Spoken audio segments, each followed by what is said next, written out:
আসসালামু আলাইকুম। আরও একটি ডেইলি ব্লগে সবাইকে ওয়েলকাম করছি। আশা করছি সবাই ভালো আছেন। আলহামদুলিল্লাহ আমরাও ভালো আছি। আজকে আবহাওয়াটা কিন্তু খুবই সুন্দর, একদম ঠান্ডা ঠান্ডা এবং মাঝে মাঝে কিন্তু একটু করে বাতাস হচ্ছে।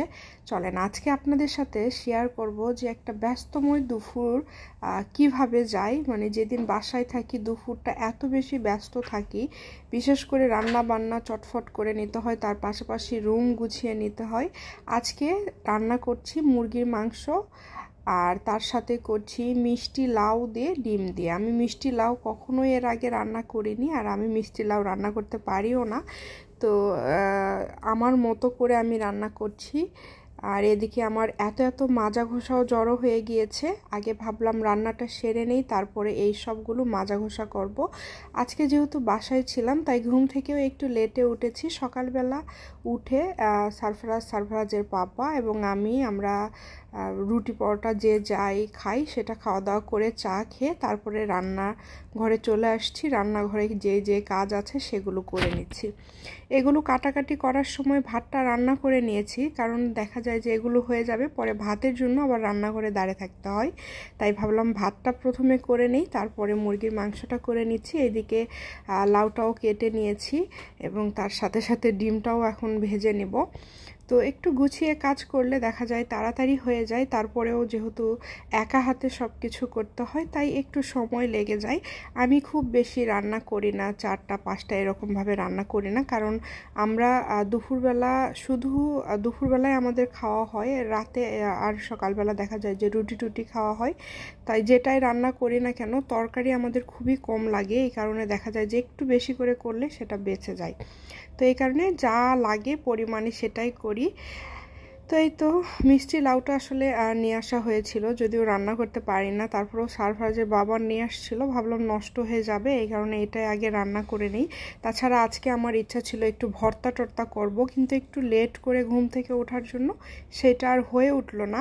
আম্মুকে বলেছিলাম যে আমাদের ওইদিকে বলে পোড়া আলু ভর্তা, কাই আলু যেটা, মানে ছোট ছোট আলু যেটা, ওইটা আমার ভর্তা খেতে খুব মন চাচ্ছে। আম্মুর কাছ থেকে ওই আলুটা নিয়ে আসছিলাম, কিন্তু এখনও মানে খাওয়া হয়ে ওঠেনি ওইটা।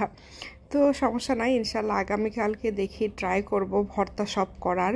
ভর্তা খেতে কেন জানি না খুবই ভালো লাগে। সারফরাজের জন্যই মুরগিটা রান্না করলাম। সারফরাজ আবার মুরগি খেতে খুবই পছন্দ করে। তো এই তো এরপরে টেবিলটা মুছে নিচ্ছিলাম। আমাদের এই টেবিলটাতেই আমরা খাই, কারণ আমরা যেহেতু যৌথ পরিবারে ছিলাম আমাদের সেভাবে কিছুই কেনাকাটা করা হয়নি।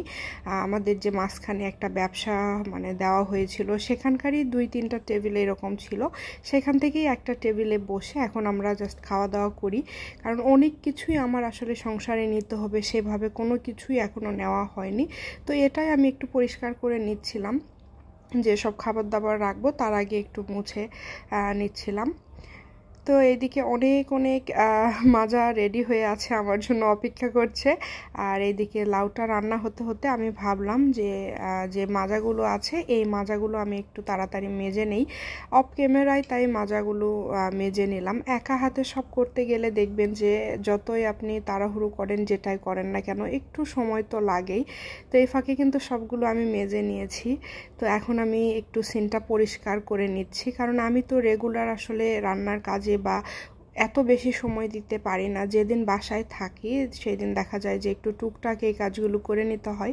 আর যেহেতু একটা বাসাতেই আমরা 2টা ফ্যামিলি থাকি, তো তারাও যেহেতু সেম সিনটা ওরাও ব্যবহার করে আমরাও ব্যবহার করি, তাই আমি আসলে রেগুলার যেহেতু পারি না, যেদিন রান্নার ঘরে থাকি বা রান্নার কাজগুলো আমি করি সেদিন আমি চেষ্টা করি আমি যেই এরিয়াটা ব্যবহার করি বা যে জায়গাগুলো ব্যবহার করি সেগুলো যাতে একটু সুন্দরভাবে পরিষ্কারভাবে আসলে করে নিতে পারি। তো এই কারণে আসলে পরিষ্কার করে নিচ্ছিলাম, যে রান্না টান্না শেষ করে দেন এটা পরিষ্কার করে নিচ্ছিলাম। এদিকে লাউ ঘাটিটাও হচ্ছে।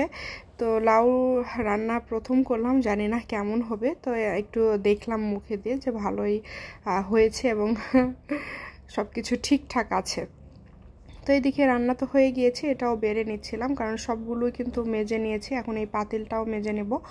তো একসাথে দেখা যায় রান্নাঘর থেকে এই যে বের হব, হয়তো বা রাতে খুব বেশি রান্নাঘরে ঢোকা হয় না চাটা খেলে বা সারফরাজের জন্য যদি কিছু করি সেক্ষেত্রে। তো এই কারণে যা যা মাজা ছিল সব কিছু একদম মেজে পরিষ্কার করে নিয়ে দেন তারপরে বের হচ্ছিলাম। তো এখন চুলাটাও একটুখানি মুছে দিলাম, এখন রান্নাঘরটা ঝাড় দিয়ে নেব।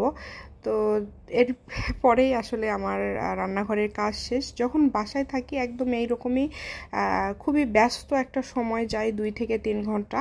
তো এটাই ছিল আজকের ভিডিও। যদি ভালো লাগে শেয়ার করে দিবেন, লাইক দিবেন, কমেন্ট